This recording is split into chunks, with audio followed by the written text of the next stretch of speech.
The morning sun peeked through the towering buildings of Brooklyn, casting long shadows on the bustling streets below.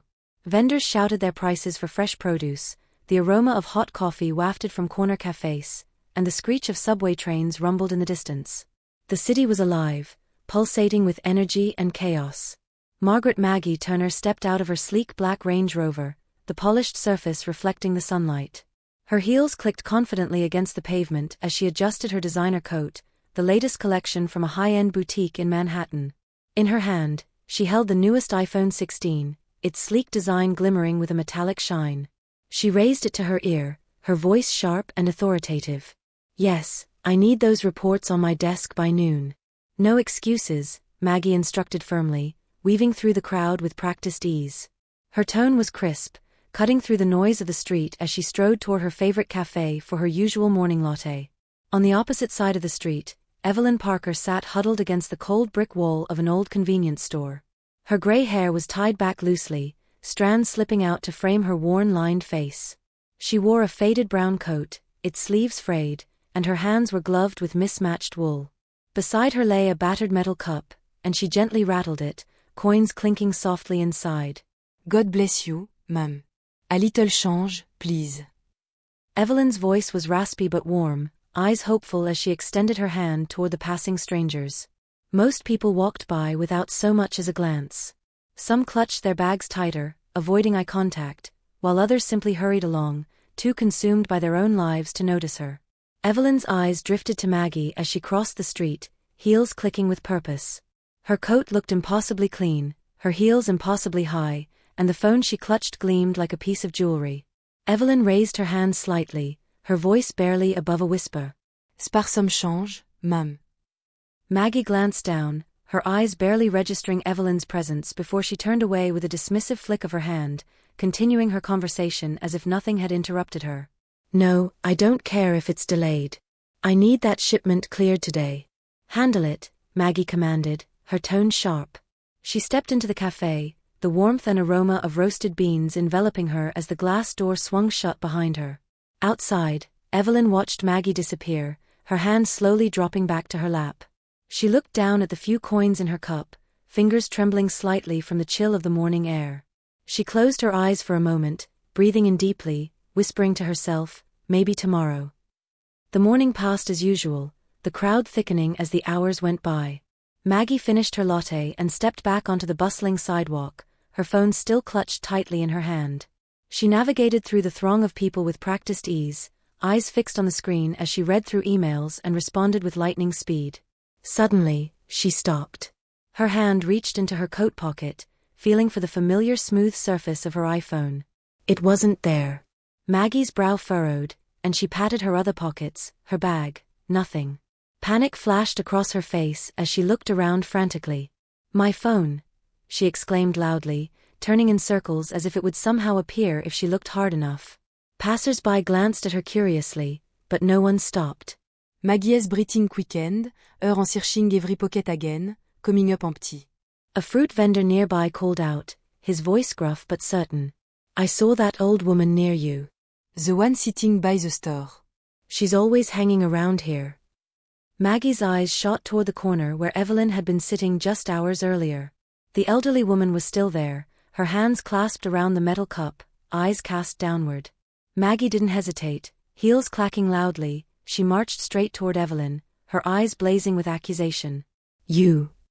Maggie snapped, her voice cutting through the noise of the street. "You were near me earlier. Did you take my phone?" Evelyn looked up, eyes wide with surprise and confusion. "No. I swear I didn't. I would never." She stammered, her hands instinctively clutching the cup closer to her chest. Maggie crossed her arms, towering over the woman. "Don't lie to me." "You were right behind me when I walked out of that cafe. I know you took it. Just hand it over and I won't call the police." People began to slow down, their eyes drawn to the confrontation. A few whispers passed through the crowd. Evelyn shook her head desperately, her voice trembling. "I didn't take anything. I'm just sitting here." Maggie scoffed, looking her up and down with disdain. "Of course, you're just sitting here. That is what you people do, right?" Waiting for a chance to steal from people who actually work for what they have. Evelyn's eyes welled up with tears, her hand shaking as she tried to hold her ground. I promise, miss. I didn't take your phone. Maggie stepped forward, her expression sharp and unyielding. Open your bag. Evelyn hesitated, her fingers clutching the worn straps of her canvas bag. Please. I swear. Open it, Maggie repeated, her voice like steel. The crowd around them grew, eyes watching with curiosity and judgment. Evelyn s'en chouk as she unzipped the bag. Inside were only a few tattered belongings, a faded blanket, a water bottle, and a photograph, creased and worn, edges yellowed with age. Maggie s'est cogged on the photo. It was of a young woman, holding a baby, both smiling brightly in what looked like a sunny park. For a brief moment, Maggie's eyes softened. Who's that? She asked, her tone less harsh. Evelyn looked down at the photograph, her hands gentle as she took it from the bag. Her voice softened, filled with longing. That is my doctor. I lost her, 30 years ago. Maggie's expression hardened again, skepticism returning. And I suppose you think I'm her? She scoffed. Evelyn s'est me fied with open desperation. I don't know, but you have the same birthmark, on your wrist, just like she did. Maggie instinctively glanced at her own wrist, where a faint birthmark in the shape of a crescent moon lay visible. She quickly pulled her sleeve down, shaking her head. That doesn't mean anything, she snapped, turning away. But as she walked back through the crowd, her heart pounded in her chest, and her mind raced with questions she had long buried.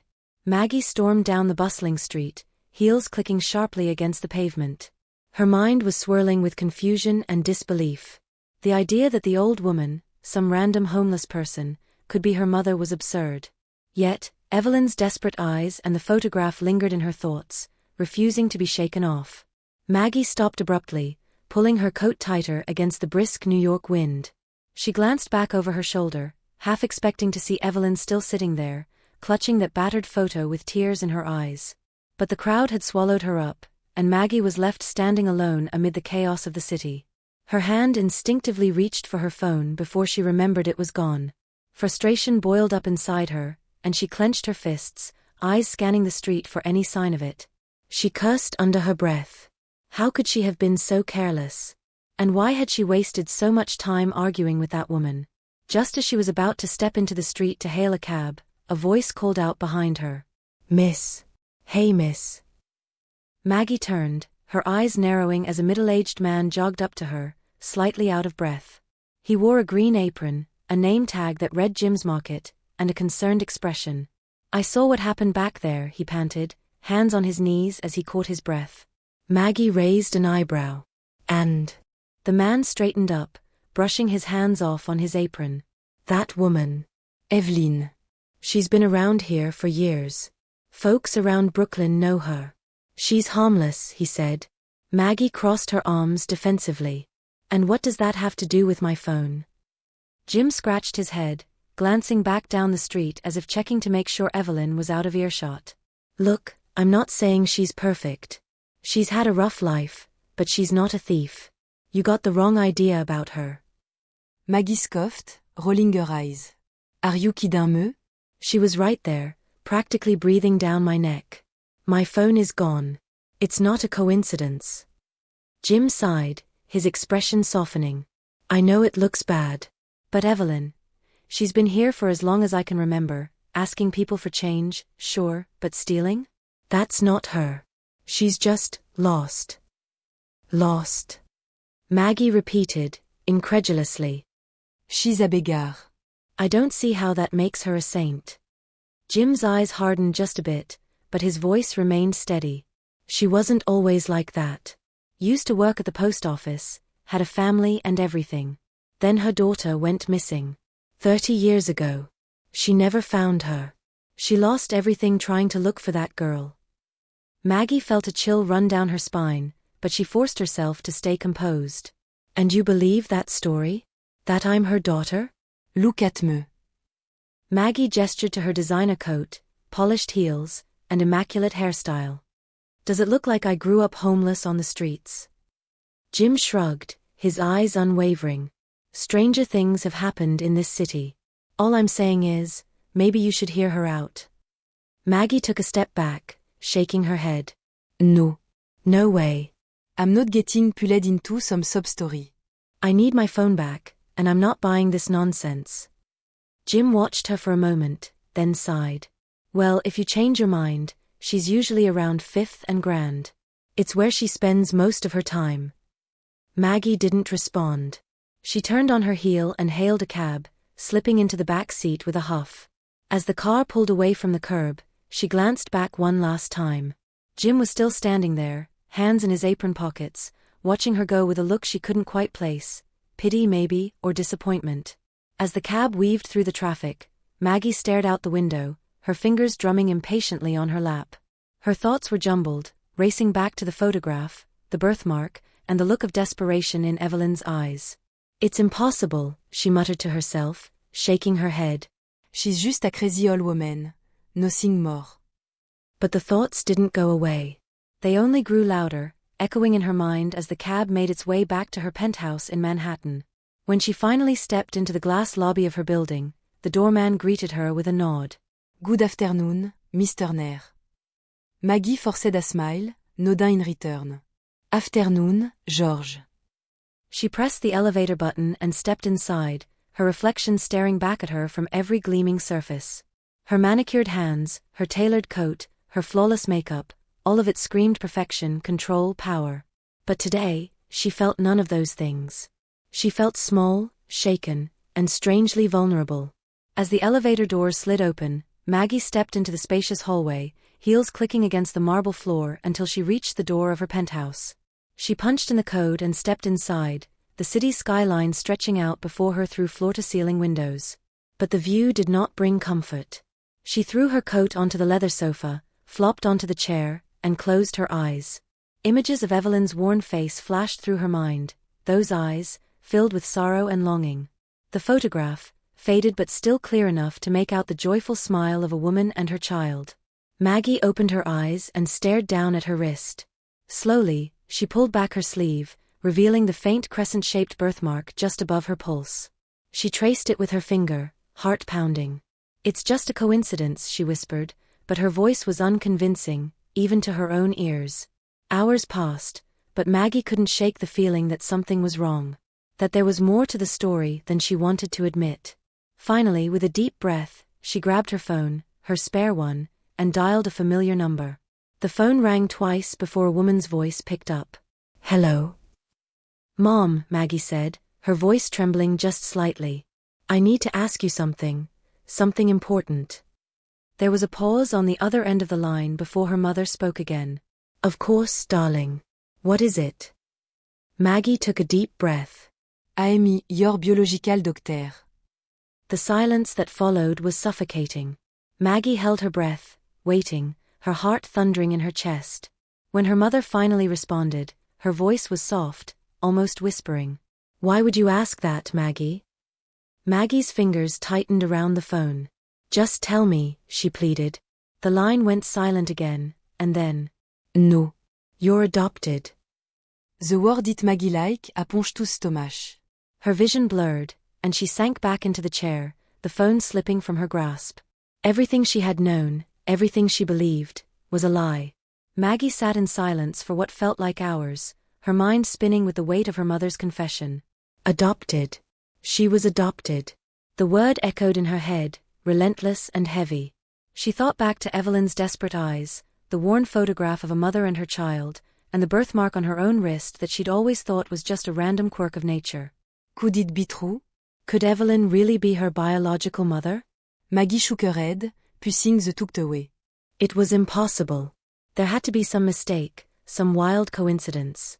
And yet, she couldn't shake the feeling of familiarity when she'd looked into Evelyn's eyes, like staring into a distant reflection of herself. She needed answers. Without hesitation, she grabbed her coat and stepped back into the elevator, her heels clicking against the marble floor with renewed purpose. The doorman gave her a surprised look as she strode through the lobby.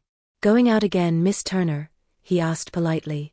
Yes, something important came up, Maggie replied, not bothering to stop.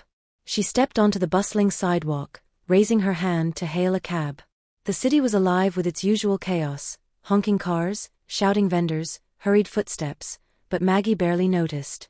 Her thoughts were locked onto one destination, the corner of 5th and Grand. It didn't take long for her cab to weave through the thick Brooklyn traffic and drop her off at the busy intersection.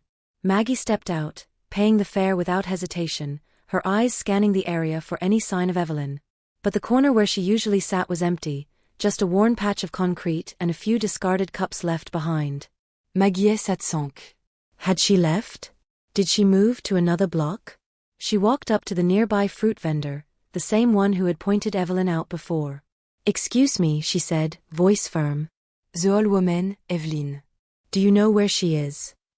The vendor glanced up from his crates of apples, eyebrows raised. Evelyn? She's not here today. Might be down at the old church on Franklin Avenue. They sometimes give out food and blankets there. Maggie nodded curtly. "Thank you," she replied, already turning away. It took her 10 minutes to walk to the old brick church.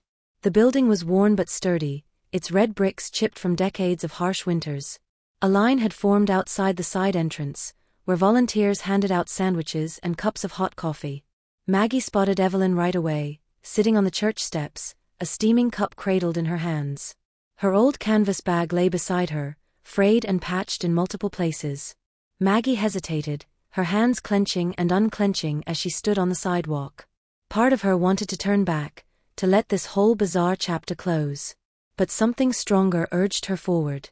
She took a deep breath and crossed the street, heels clicking against the pavement, each step louder than the last. Evelyn looked up as Maggie approached, her eyes widening with surprise. "You," Evelyn whispered, her voice barely audible. "You came back." Maggie nodded, her expression unreadable. "We need to talk," she said, her voice firm. "I need answers." Evelyn nodded slowly, her hands trembling as she placed the cup down beside her. She reached for the canvas bag, pulling it closer to her lap. What do you want to know?" Maggie swallowed hard, eyes fixed on the bag. "Everything. Start from the beginning." Evelyn's hands tightened around the worn straps of her bag. She looked up, her eyes shimmering with emotion. "It was 30 years ago," she began, her voice cracking slightly. "We lived in a small apartment in Queens. I worked at the post office back then. Your name was Lily." Lily Parker. Maggie flinched at the name. It felt foreign, distant, like a memory long buried under years of another life. "Lily," she murmured under her breath. Evelyn nodded, her eyes locked on Maggie's. "You were only 3. "I took you with me to the farmer's market that morning. It was crowded, so many people. I remember holding your hand, and then I tripped. Someone bumped into me. I fell, and when I got back up, you were gone." Her voice broke, tears spilling over her cheeks. "I searched everywhere. I screamed your name until I lost my voice. I went to the police, to every shelter, every orphanage, but you were gone." Maggie felt a lump form in her throat. The pain in Evelyn's voice was raw, unfiltered. "And you never found me?" she asked, voice barely above a whisper. Evelyn shook her head slowly. "No, not until today," she said, her hand reaching out to touch Maggie's wrist. Her fingers brushed against the fabric of Maggie's coat, just above where the birthmark lay hidden. "That mark, it's the same." I didn't know it anywhere. Maggie pulled back instinctively, the touch startling her. But Evelyn didn't seem hurt by it, she simply pulled her hand back, folding it into her lap. "You were everything to me," Evelyn continued, voice steadying. "I spent my whole life searching. I sold everything I had. I lost my job, my apartment, but I couldn't stop looking. How could I?" Maggie's eyes flickered down to the canvas bag. "What's in there?" she asked, nodding towards it. Evelyn hesitated, then slowly unzipped the bag. She pulled out the photograph Maggie had seen earlier, the one with the smiling woman holding a baby. But there was more. A tiny pair of knitted baby socks, yellowed with age. A silver rattle, engraved with the initials LP. And finally, a hospital bracelet, faded but still legible. Maggie leaned in closer, her eyes catching the name printed on the plastic, Lily Parker. D.O.B., 1992. Her breath caught in her throat. It was real. It was all real. Evelyn watched Maggie's face, her own eyes brimming with tears. "I kept it all, just in case I found you," she whispered, voice cracking. Maggie's hands shook as she reached out, picking up the tiny socks, feeling the softness of the fabric. Her vision blurred as tears sprang to her eyes, unbidden and unstoppable. "I don't remember," she choked out, clutching the socks tightly. Evelyn reached out again, her hand hovering just above Maggie's. "You don't have to remember," she whispered. "I remember enough for both of us." Maggie's breath came in shudders, the weight of the revelation crashing down on her like a tidal wave. For the first time in her life, she felt completely unmoored, adrift in a sea of truths she never knew existed. And in that moment, Maggie knew there was no turning back. Maggie sat motionless on the cold concrete steps of the church, the tiny baby socks still clenched in her hands. The city bustled around her, people moved, cars honked, life continued, but for her, time seemed frozen. Evelyn sat beside her, silent and watchful, her hands clasped tightly around her worn canvas bag, as if afraid that if she let go, the truth would vanish. Minutes passed before Maggie finally spoke, her voice barely above a whisper. "I need to know why I ended up in that orphanage," she murmured, her eyes fixed on the sidewalk as if the answer might be written there. Evelyn's eyes softened, her voice trembling as she replied. "I don't know," she whispered back. "I searched everywhere. I filed police reports, I stood outside shelters, hospitals, anywhere I thought you might be. But there was nothing, it was like you disappeared." Maggie looked up, her eyes glassy with unshed tears. "But I was there. I was at Brooklyn Orphanage, for years," she said, her voice cracking. "I was adopted when I was 5. Evelyn flinched at the word, her hands shaking slightly. "Adopted," she repeated, almost as if testing the weight of the word. "Someone took you, and I never knew." Maggie took a deep breath, the weight of the revelation settling into her bones. She stood up abruptly, smoothing her coat. "I have to go," she said, her tone clipped. I need to think." Evelyn's eyes filled with panic. "Wait. Maggie, Lily, please." She reached out, but Maggie stepped back. "I just need time," Maggie replied, her voice softening just a bit. I'll come back. I promise." Evelyn watched as Maggie walked away, her heels clicking against the pavement until she disappeared into the throng of people. Evelyn sat back down on the church steps, her hands pressed to her face, her shoulders trembling with silent sobs. Maggie's heart pounded in her chest as she hailed a cab back to Manhattan. Her hands shook as she texted her mother. No, not her mother. Catherine. "We need to talk. Now." Catherine replied almost immediately. "Of course, darling." Are you all right? Maggie didn't respond. Her mind was racing, her thoughts tumbling over one another in a chaotic storm of memories and questions. She barely registered the ride back to the penthouse. The city blurred by, neon lights streaking across her vision like comets, but she saw none of it. All she could see was Evelyn's face, etched with sorrow and longing, clutching that photograph like it was her lifeline. When the elevator doors slid open, Maggie stepped out into the marble-floored hallway and walked straight to the penthouse door. She didn't knock. She pushed the door open, her heels clicking with purpose as she stepped into the lavish living room.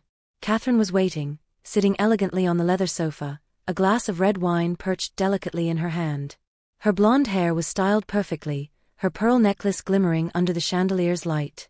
She looked up as Maggie entered, her smile warm but cautious.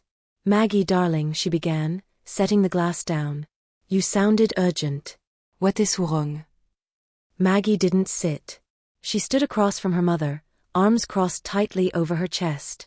"Why didn't you tell me I was adopted?" she demanded, her voice sharper than she intended. Catherine's smile faltered. She took a deep breath, smoothing out imaginary wrinkles on her skirt. "I wanted to tell you, when you were ready," she replied calmly. "Ready?"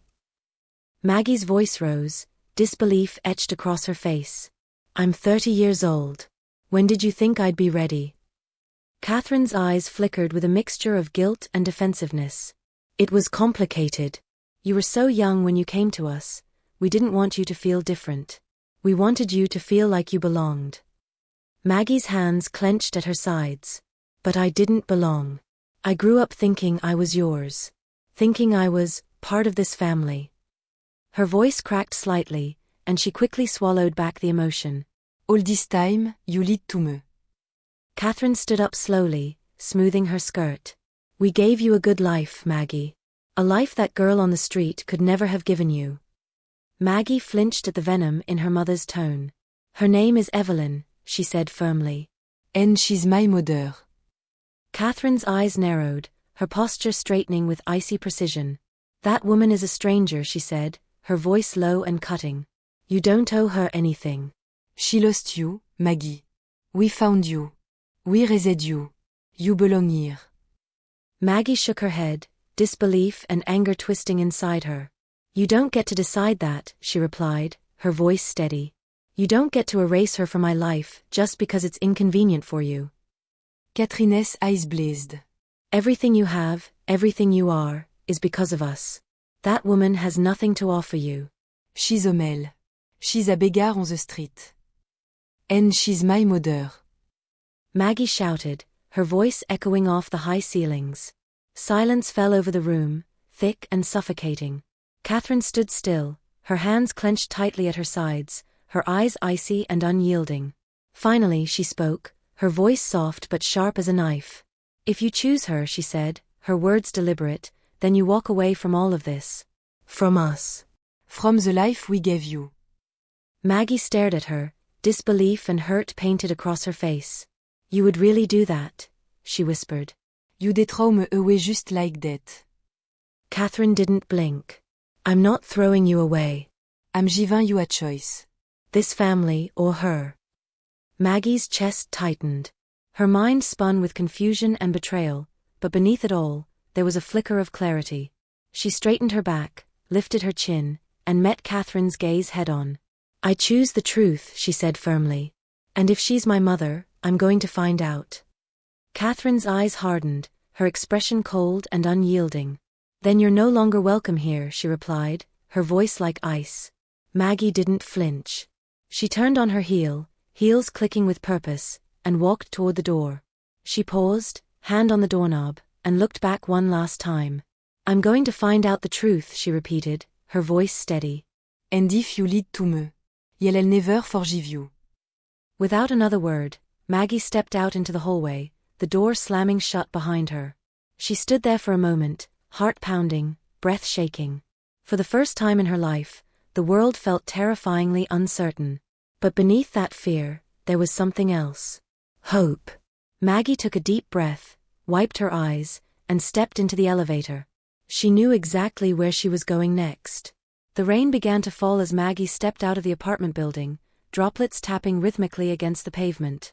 She raised her collar against the chill, her thoughts tangled and heavy. For years, she had lived under the assumption that her life was built on solid ground, a wealthy family, a successful career, and an unshakable place in the world. Now that foundation had cracked, revealing secrets buried so deeply that she could hardly breathe under their weight. She hailed a cab, the yellow car splashing through shallow puddles as it pulled up beside her. Maggie slid into the back seat, her voice steady as she gave the address. 5th and Grand, please. The driver glanced back at her in the rear-view mirror. You sure? It's not the nicest part of town, he said, his voice cautious. Maggie nodded, her gaze fixed out the window. I'm sure. The cab weaved through the congested streets, past towering office buildings and bustling shops, until the architecture began to fade into cracked sidewalks and aging brick facades. The rain poured harder as they approached the intersection of 5th and Grand, washing away the dust and grime from the neglected storefronts. Maggie stepped out, pulling her coat tightly around her as the rain soaked through her hair. The corner where Evelyn usually sat was empty. Maggie scanned the streets, searching for that familiar frail figure clutching the old canvas bag. But there was no sign of her. A sense of urgency clawed its way up her spine. What if she didn't come back? What if Maggie had missed her chance to learn the truth? Desperate, she crossed the street to the fruit vendor she had spoken to before. He was covering his stand with a tarp, shielding the fresh produce from the rain.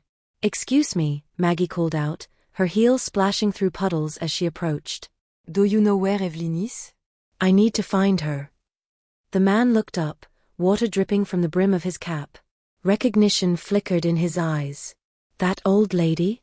She didn't show up today. Pretty unusual for her, he said, folding the corners of the tarp tightly.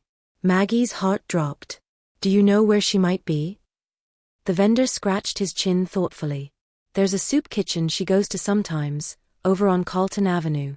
Saint Mathieu's Church. You might find her there. Maggie nodded, her resolve hardening. Thank you, she replied quickly before turning and hurrying down the slick sidewalks.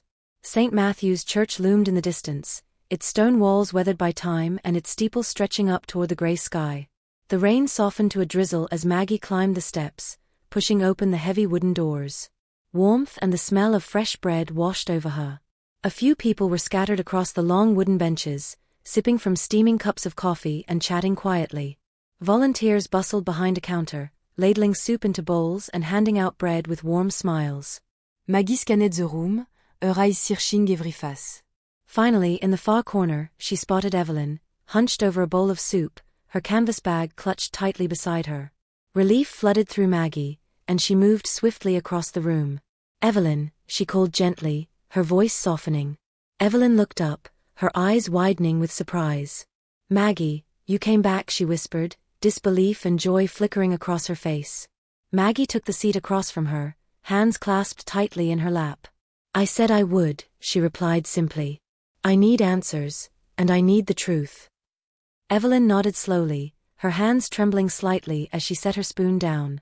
I'll tell you everything you know, she promised. Her eyes flickered with hope. But first, I want to show you something.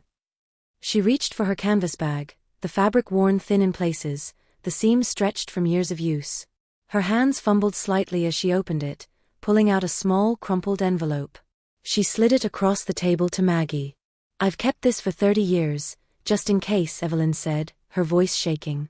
Maggie picked up the envelope, her fingertips grazing its edges. It was yellowed with age, the ink smudged but still legible. She pulled out the folded paper inside and opened it carefully. Her breath caught as she read the words at the top, Missing Person Report, 1992. Her eyes scanned the document, heart pounding with each line. Name, Lily Parker. Age, 3 years. Last seen, Farmers Market, Queens, New York. Mother's name, Evelyn Parker. Beneath the basic information was a faded photograph, a little girl with bright eyes and a tiny crescent-shaped birthmark on her wrist. Maggie stared at it, her hands shaking. This is me, she whispered, her voice cracking. Evelyn nodded, tears welling in her eyes. Yes. I've kept that with me all these years, hoping one day I'd find you. Maggie swallowed hard, the reality of it settling in her bones. All these years, she had been living someone else's life, built on the ruins of a broken family. Her mind reeled with questions. How did I end up at Brooklyn Orphanage? She asked, her voice barely above a whisper. Evelyn's eyes grew distant. I don't know, she replied, her voice heavy with sorrow. One moment you were there, and the next you were gone. The police didn't have answers. They told me you were likely taken, trafficked maybe. But I never believed them. I knew you were still out there. I felt it. Maggie looked down at the report, her fingers grazing the edges. The rain tapped gently against the stained glass windows, casting fractured light onto the wooden floor. Why didn't anyone find me? Maggie murmured, almost to herself. Why didn't anyone try? Evelyn's eyes shimmered with tears. I tried. I never stopped looking. I sold everything I had. I wandered the streets. I checked every shelter, every orphanage, but there was nothing. You never gave up, Maggie. Not once. Maggie's heart clenched painfully. She looked up, meeting Evelyn's eyes. I want to know the truth, she said, her voice steady. All of it. Evelyn reached across the table, her frail hand covering Maggie's. I promise you, she whispered. We'll find it together. For the first time in days, Maggie felt a sliver of hope. It wasn't much, but it was enough. She straightened her back, determination hardening her gaze. I know where to start, Maggie said firmly. Brooklyn Orphanage. If there are answers, they'll be there. Evelyn nodded, a spark of resolve igniting in her eyes. Then we go together, she replied. The rain continued to fall outside, but inside St. Matthew's, there was warmth. There was hope. And for the first time, there was the beginning of a journey neither of them could have imagined. The rain had stopped by the time Maggie and Evelyn stepped out of St. Matthew's Church. The streets of Brooklyn were slick with water, reflecting the dull gray sky above. Maggie hailed a cab, and within minutes, they were weaving through traffic toward their destination. Evelyn sat quietly beside her, clutching the old canvas bag in her lap. Her hands trembled slightly, fingers knotted around the frayed straps. Maggie stole glances at her from time to time, noting the lines of worry etched deep into her face, the shadows beneath her eyes. 30 years of searching, of wondering, of hoping, Maggie couldn't begin to imagine the weight of it. The cab pulled to a stop in front of a red brick building with iron gates that creaked in the wind. The sign above the entrance read Brooklyn Orphanage, the letters faded and chipped. Maggie paid the driver, and they stepped out onto the damp pavement.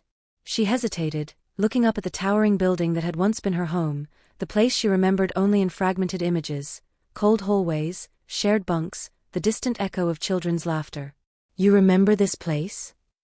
Evelyn asked softly, her voice laced with hope. Maggie nodded slowly. "Some of it," she admitted. Mostly shadow and sounds. "It's blurry." Evelyn reached out, her hand resting gently on Maggie's arm. "We'll find the answers," she promised, her eyes shining with determination. Maggie swallowed hard and nodded.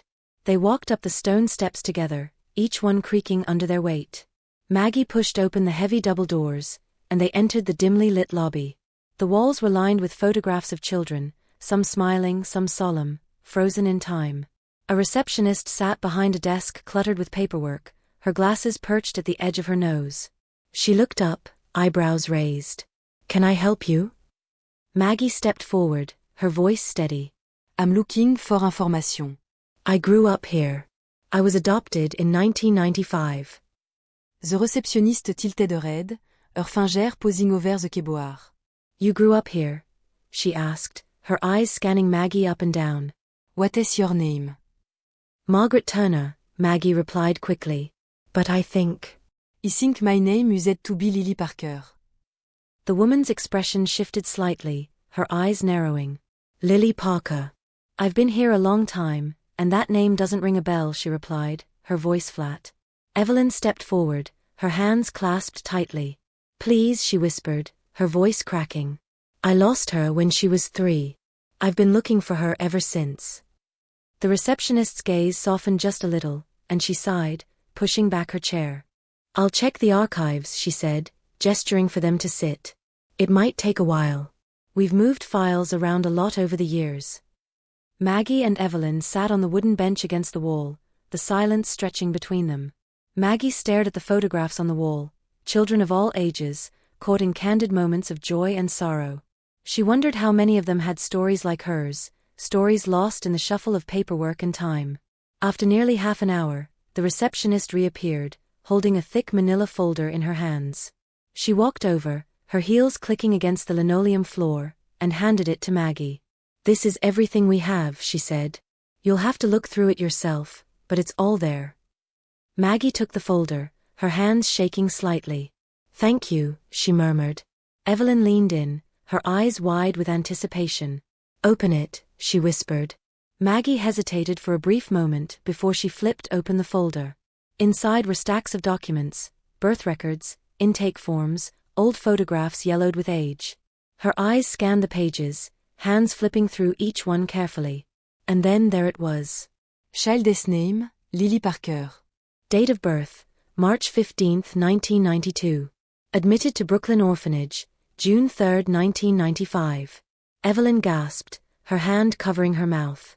"That's you, that's really you," she choked out, tears welling in her eyes. Maggie's fingers traced the lines of text. It was surreal, seeing her original name written so plainly on paper. "Lily Parker," she whispered, testing the name on her tongue. It felt foreign, like trying on someone else's coat. She continued flipping through the pages until she reached a handwritten note at the bottom of the file. Her eyes narrowed as she read it aloud. "Child found at a local shelter in Queens. No documentation provided. Modeur intraçable. Placed in orphanage custody. No documentation." Maggie repeated, her voice tinged with disbelief. How does a child just appear at a shelter with no paperwork? Evelyn leaned in closer, her eyes scanning the page. That's impossible, she whispered fiercely. I filed missing person reports. I went to every police station. They knew you were missing. Maggie stared down at the note, her mind spinning. This doesn't make sense, she said finally. How did I go from missing to being here with no records? Eveline s'enchouque à she gripped Maggie's arm. Something isn't right, she murmured. Someone must have put you there, hidden you away. Maggie's briscoque tinertroa. But why? Who would do that? Evelyn's eyes hardened with determination. We need to find out, she whispered. There's more to this. I know it. Before Maggie could respond, the receptionist reappeared, her expression hesitant. I'm sorry to interrupt, she said quietly, but I just remembered, there's someone you might want to talk to. An old staff member who worked here back in the 90s. She still lives nearby, and sometimes she visits the children. Her name is Mrs. Henderson. Maggie and Evelyn exchanged glances, a flicker of hope sparking between them. Where can we find her? Maggie asked quickly. The receptionist scribbled an address on a notepad and handed it to Maggie. She's at the Greenfield Assisted Living Center, just a few blocks from here. She might remember something. Maggie's hand closed around the piece of paper, determination stealing her resolve.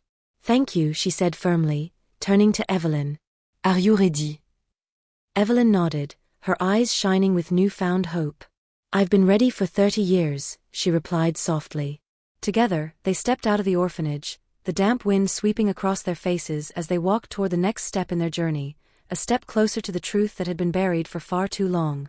The rain had ceased, leaving the streets glistening under the muted gray sky as Maggie and Evelyn walked toward Greenfield Assisted Living Center. The building stood quietly at the end of a narrow street lined with oaks whose branches stretched like fingers toward the overcast sky.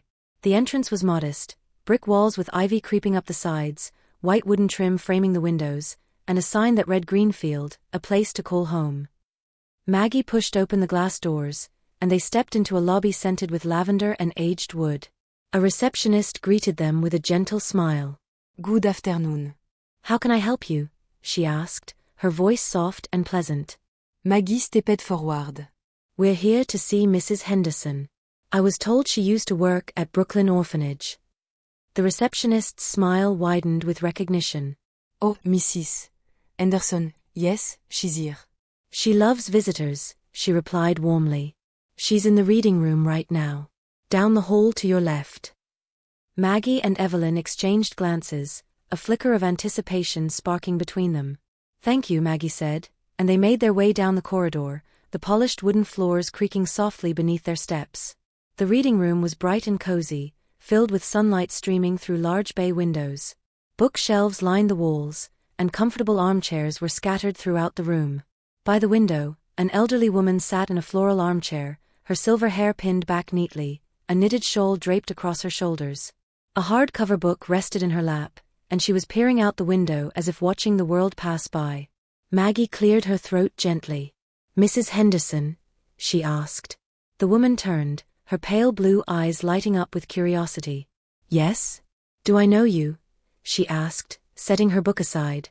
Maggie stepped forward, offering a gentle smile. Not yet, she replied. My name is Maggie Turner, and this is Evelyn Parker. We were hoping you might help us with some questions. Mrs. Henderson's eyes flickered with recognition at the mention of Evelyn's name. She leaned forward slightly, her hands clasping the arms of the chair. Parker. She murmured thoughtfully. That name takes me back. Are you from the orphanage? Evelyn stepped closer, her hands twisting nervously. Yes. I lost my daughter 30 years ago. Lily Parker. I was told you used to work there, and I'm hoping you might remember something. Mrs. Henderson's gaze sharpened, her hands gripping the chair a little tighter. Lily Parker, she repeated, her eyes turning distant as if sifting through layers of memories. Yes, I remember that name.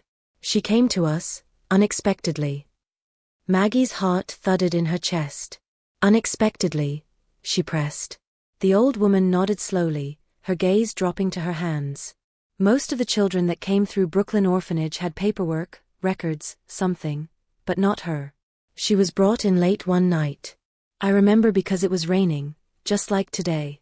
Two men showed up at the front gate, one of them carrying her in his arms. She was asleep, wrapped in a grey blanket. Evelynès briscogt. Two men? Who were they? Mrs. Henderson shook her head. I never knew. They weren't social workers, I can tell you that. They didn't have uniforms, no identification. Just, two men in black coats. They handed her over to Mr. Graves, the director at the time. I overheard them saying something about no questions asked. It struck me as odd, but Mr. Graves was known for taking in children, no matter the circumstances. He didn't ask questions if the price was right. Maggie's fists clenched at her sides. Price? You mean, they paid him to take me in? Mrs. Henderson's eyes darkened. D'était soit I suspect. It wasn't the first time I'd seen something like that, but I kept my mouth shut. I was just a caretaker. I did as I was told. But you. She peered closer at Maggie, her eyes squinting. Yes. I recognize your eyes. You were such a key little thing. Always holding that grey blanket, wouldn't let it go for anything. Evelyn's voice wavered. Do you remember anything else? Anything that might help us find out who brought her there. Mrs. Henderson sighed, her gaze growing distant. I wish I did, she whispered. The men never came back, and Mr. Graves kept everything under tight wraps. I suspected he had connections, shady ones. People who needed favors done quietly. He left the orphanage years ago. Last I heard, he was living upstate somewhere, running a small shop. Maggie and Evelyn exchanged a look of determination. Do you know where exactly? Maggie asked.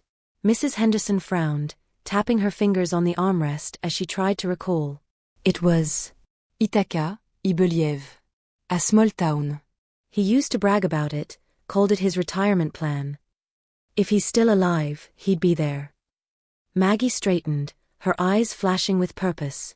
We need to find him, she said firmly. Evelyn nodded, her hands gripping the edge of the chair for support. Ithaca, she repeated softly. That's where the answers are. Mrs. Henderson's gaze softened as she looked at the two of them. I hope you find what you're looking for, she said gently. Lily was a sweet girl. She deserved better. Maggie felt a lump form in her throat. Thank you, she whispered, her voice cracking slightly. Thank you for remembering. Mrs. Henderson smiled, her eyes bright with nostalgia. It's hard to forget the ones who mattered, she replied.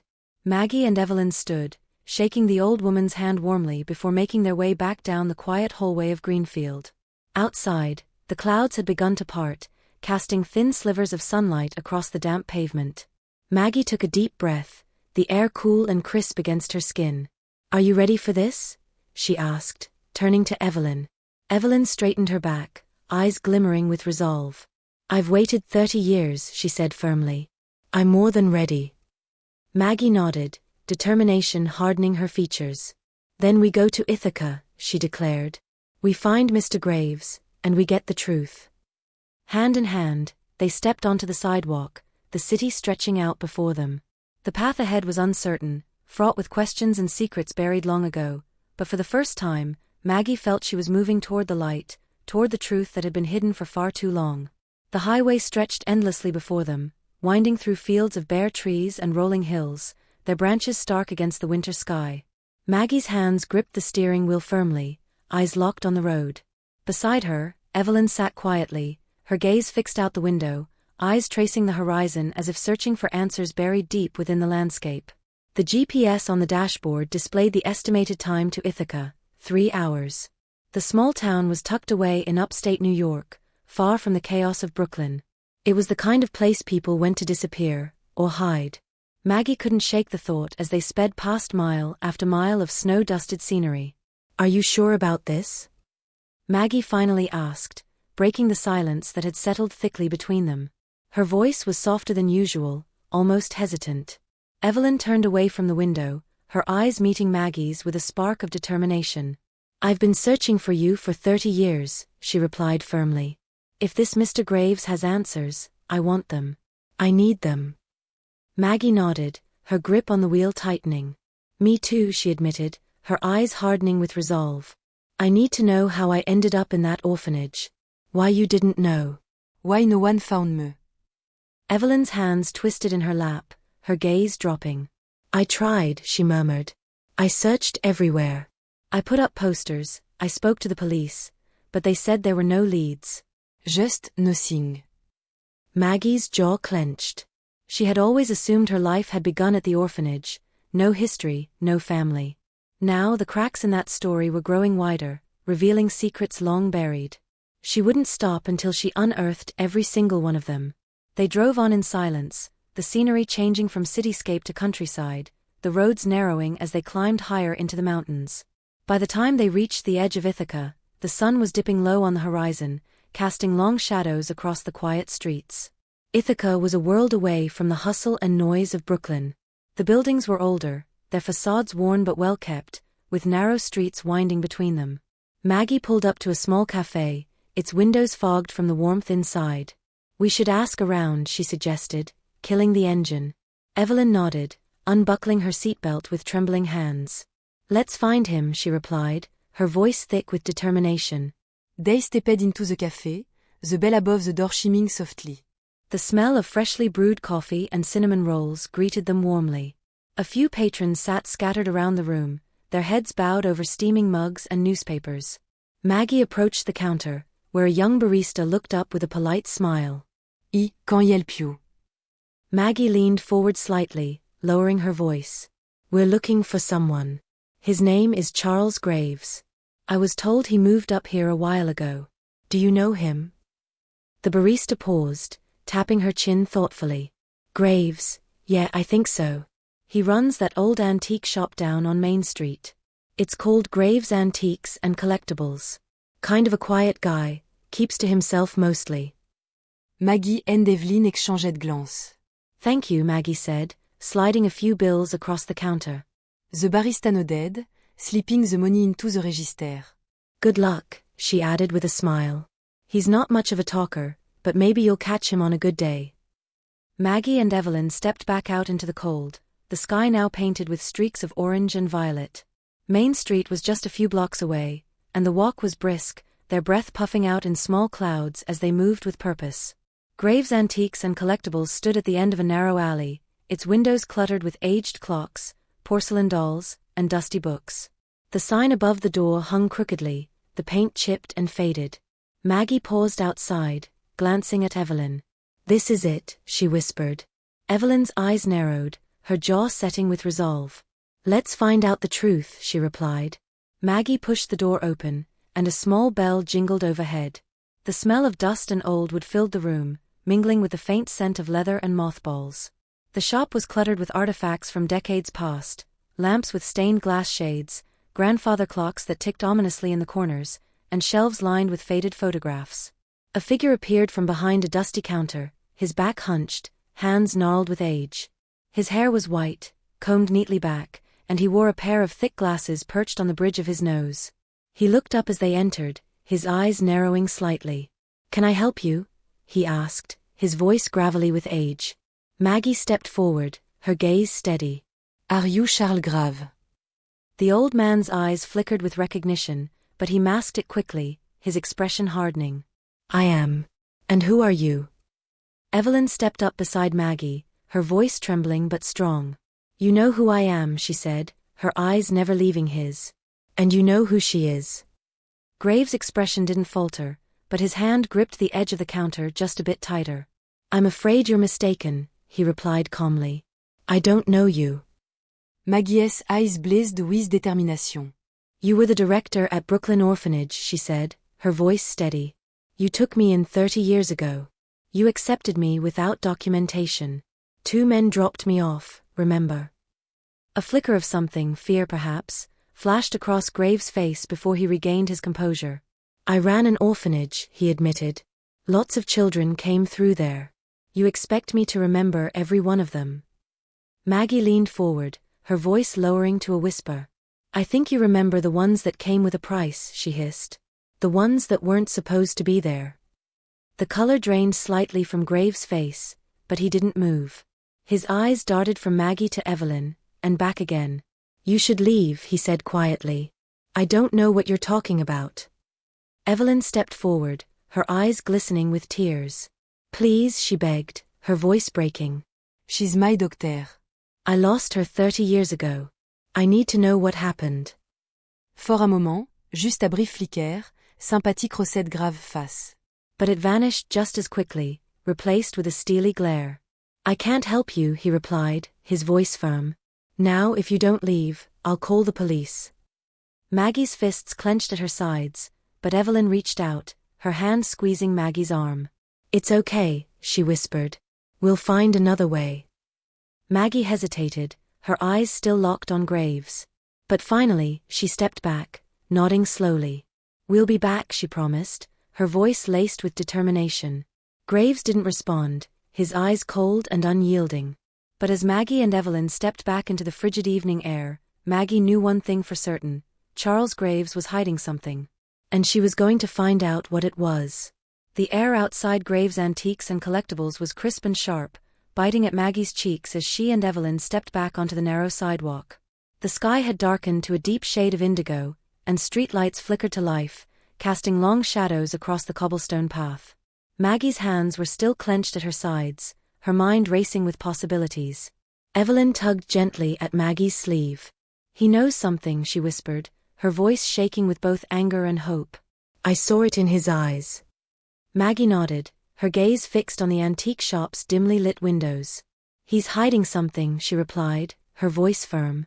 And we're going to find out what it is. They stepped back into the street, the sound of their footsteps muffled by the soft layer of snow that had begun to fall. Maggie's mind worked furiously as they walked. Graves hadn't denied knowing her, he'd simply refused to talk. That meant there were secrets buried deep that he was terrified of exposing. We need to find out more about him, Maggie said decisively as they approached a small diner on the corner. Its neon sign flickered open, casting a soft red glow onto the pavement. Someone around here has to know something. The bell above the door jingled as they entered, and the smell of coffee and fried bacon greeted them warmly. A few locals sat at the counter, hunched over cups of coffee, murmuring quietly. Maggie led Evelyn to a booth in the back, where they settled in and ordered 2 coffees from the waitress who shuffled over with a notepad. As they waited, Maggie pulled out her phone, fingers tapping rapidly as she searched for information. Charles Graves, she murmured, scrolling through articles and property records. He bought that antique shop 10 years ago, but before that, nothing. Evelyn looked up, her eyes filled with concern. Nothing? How can that be? Maggie frowned, clicking through various articles. No history, no previous addresses. It's like he just appeared out of nowhere. Their waitress returned with 2 steaming mugs, setting them down gently. Maggie glanced up, catching the woman's eye. Excuse me, she began. Do you know Charles Graves? He runs the antique shop down the street. The waitress straightened, her eyes widening just a bit. Graves? Yeah, I know him, she replied, her voice lowering. He keeps to himself mostly. Doesn't come around here much. Maggie leaned in, her tone softening. Do you know anything about him? Where he came from? The waitress glanced around the diner before lowering her voice. Look, I probably shouldn't be saying this, but there are rumors. People around here talk, you know. Evelyn leaned forward, eyes wide. What kind of rumors? The waitress hesitated, her eyes dotting nervously. Finally, she sighed. Some say he used to work in the city. Ran some kind of operation. People would show up, drop off kids, no questions asked. He'd take them in, get them new identities, place them with families. Qui est, under the radar. Maggie's heart pounded. You mean, like adoptions? But illegally. The waitress nodded grimly. That's what folks say. No one's ever proved it though. He's careful. Always has been. Maggie exchanged a glance with Evelyn, whose hands were trembling slightly. How do you know all this? Maggie précède. The waitress shrugged. Small town. People talk. Graves keeps his head down, but you don't live somewhere for 10 years without folks noticing things. Maggie leaned back in her seat, her mind spinning. Graves wasn't just hiding secrets, he was part of something bigger. Something calculated and deliberate. Evelyne's voice was barely a whisper. Do you think he's the reason I couldn't find you? That he hid you away? Maggie's eyes hardened. I think it's time we found out. They finished their coffee quickly, leaving cash on the table before heading back out into the snowy street. The antique shop was dark now, the lights extinguished and the door locked. Maggie stared at the shuttered windows, her mind racing with possibilities. We need proof, she murmured. Something that links him to Brooklyn Orphanage. Something that ties him to what happened to me. Evelyn looked at her, determination sparking in her eyes. How do we get it? Maggie's lips pressed into a thin line. We find it ourselves. Evelyne's eyes widened. You mean, break in? Maggie didn't flinch. Yes, she replied firmly. We can't wait for him to tell us. He won't. If we want answers, we have to get them ourselves. Evelyn hesitated, her hands twisting nervously. But then she straightened, her gaze hardening with resolve. I've waited 30 years for the truth, she said firmly. I'm not waiting any longer. Maggie nodded, her mind already mapping out the plan. We come back tonight, she whispered. When the street is empty. We go in, find what we need, and we get out. Quick and clean. Evelyn took a deep breath, her hands clenching and unclenching at her sides. What if we get caught? Maggie met her gaze evenly. Then at least we tried, she replied. At least we'll know we did everything we could. Evelyn nodded, a flicker of fear and hope dancing in her eyes. Then we do it, she whispered. We find the truth. Maggie looked back at the antique shop, its darkened windows hiding secrets long buried. Secrets that had stolen her childhood, torn her from her mother, and rewritten her entire life. Tonight, Maggie repeated, her voice steady. We end this. They walked back to the car in silence, the snow falling softly around them. Maggie's hands gripped the steering wheel tightly as she drove back to the hotel they'd checked into earlier. Evelyn sat quietly beside her, her eyes fixed on the falling snow, hands clasped tightly in her lap. Neither of them spoke, but the silence was heavy with anticipation. Maggie's mind was a blur of questions and possibilities, each one more terrifying than the last. But there was something stronger than fear that fueled her now, determination. They had come too far to turn back. The truth was just within reach, and Maggie was ready to tear down whatever walls she had to in order to find it. The clock in the car's dashboard glowed with the numbers, 11:47 p.m. Midnight was approaching. So was the end of the lies. The night was thick with silence, the kind that settles over a small town after midnight, where even the wind seems to hush its whispers. Maggie and Evelyn stood in the shadows across from Graves Antiques and Collectibles, its windows dark, the sign swaying gently in the cold breeze. Snow flurries dusted the street, muffling their footsteps as they approached the back alley. Maggie had dressed in black, sensible boots, a thick coat, and gloves to keep out the chill. Evelyn, though frail, wore determination like armor, her eyes sharper and more alive than Maggie had ever seen them. Her fingers twisted nervously around the strap of her canvas bag as they stopped before the heavy steel back door. Maggie glanced around, the street deserted, only the occasional flicker of a distant street lamp breaking the darkness. Ready, she whispered. Evelyn nodded, her breath puffing out in small white clouds. I'm ready, she replied, her voice steady. Maggie knelt down, pulling a slim metal tool from her pocket, a lockpick she had picked up from a friend years ago, more for the thrill of learning than any practical use. Now, she was grateful for it. The lock was old, rusted around the edges, and it gave way with a soft click after only a few moments of maneuvering. Evelyn's eyes widened. Where did you learn that? Maggie smirked. Business school didn't teach me everything, she replied. Come on. They slipped inside, the air thick with the scent of dust and aged leather.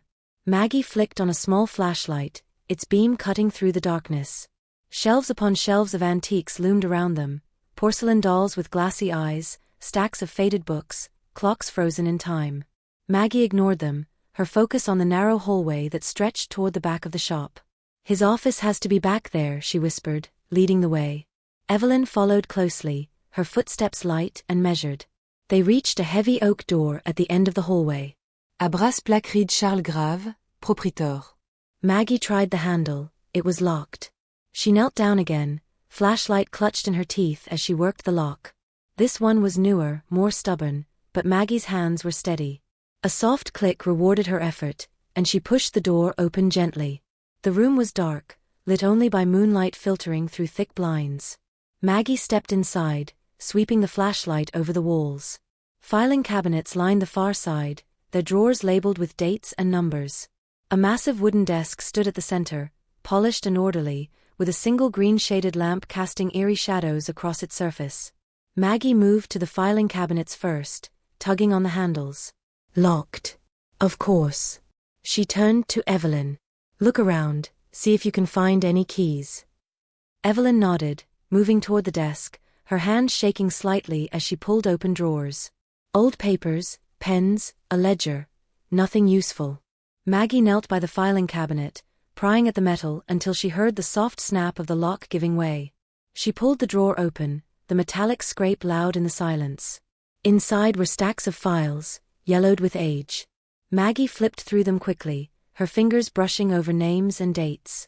Each file held documents, adoption papers, birth certificates, some legitimate, some clearly falsified.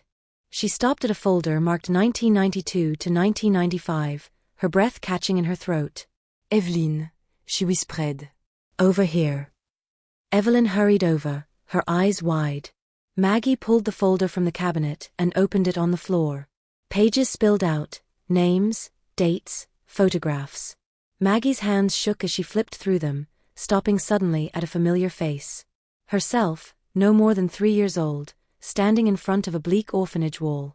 Her eyes were wide and fearful, clutching a gray blanket. Evelyn gasped, her hand covering her mouth. That is you.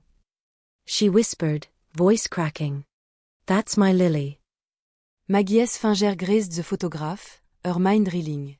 But look, she murmured, pulling out a sheet of paper clipped to the photo. It was a ledger entry, dated June 3, 1995.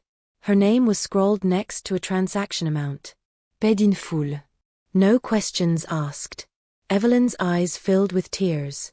He sold you, she whispered, horror threading through her voice. He sold you like property. Maggie s'enclenched into fist. Not just me, she replied, flipping through the pages. Look, there are dozens of names. All listed with amounts. Her eyes scanned the list, recognizing some of the surnames, wealthy families she had met at galas and charity events. Children placed without paperwork, hidden in plain sight. Evelyn's hand reached out, her fingers brushing the edge of the folder. All those children, their families never found them, she whispered, her voice trembling. Just like me. Maggie's jaw tightened. Not anymore, she promised, standing up. We're taking this to the police. But before they could move, the office door creaked open, casting a long shadow across the room. Maggie whipped around, the flashlight beam landing on the silhouette of Charles Grave. He stood in the doorway, eyes cold and unyielding, a revolver gleaming in his hand. Well, he said calmly, his voice steady. I can't say I didn't see this coming. Maggie stepped in front of Evelyn instinctively, her body rigid. You did this, she said, her voice firm. You took me from her. You stole me. And you sold me. Graves didn't flinch, his gaze steady. Business is business, he replied simply. People wanted children. I provided them. I gave you a life you never would have had on the streets. Evelyn's voice shook with rage. You destroyed families. You stole our children. You took my baby. Graves shrugged, as if her pain meant nothing. I gave you 30 years to move on, he replied coldly. You should have taken it. Maggie's eyes flashed with fury. It's over, Grave. I have the files. You have everything. The police are going to know what you did. Grave smirked, raising the gun slightly. I'm afraid I can't let that happen, he replied. His finger tightened on the trigger. But before he could react, the door behind him swung open, and the room flooded with light. Voices shouted, the heavy stone of boots echoing through the antique shop. Nipped. Drop your weapon. Graves turned, eyes wide with shock, as officers flooded the room, guns raised. He hesitated, then slowly lowered the revolver, his expression blank. Maggie let out a breath she hadn't realized she'd been holding, her legs shaking. A detective approached her, nodding approvingly. "We got your call," he said. "You did good." Maggie's eyes filled with tears as she turned to Evelyn, who collapsed into her arms, sobbing with relief. 30 years of searching had finally ended. And it was just the beginning of something new.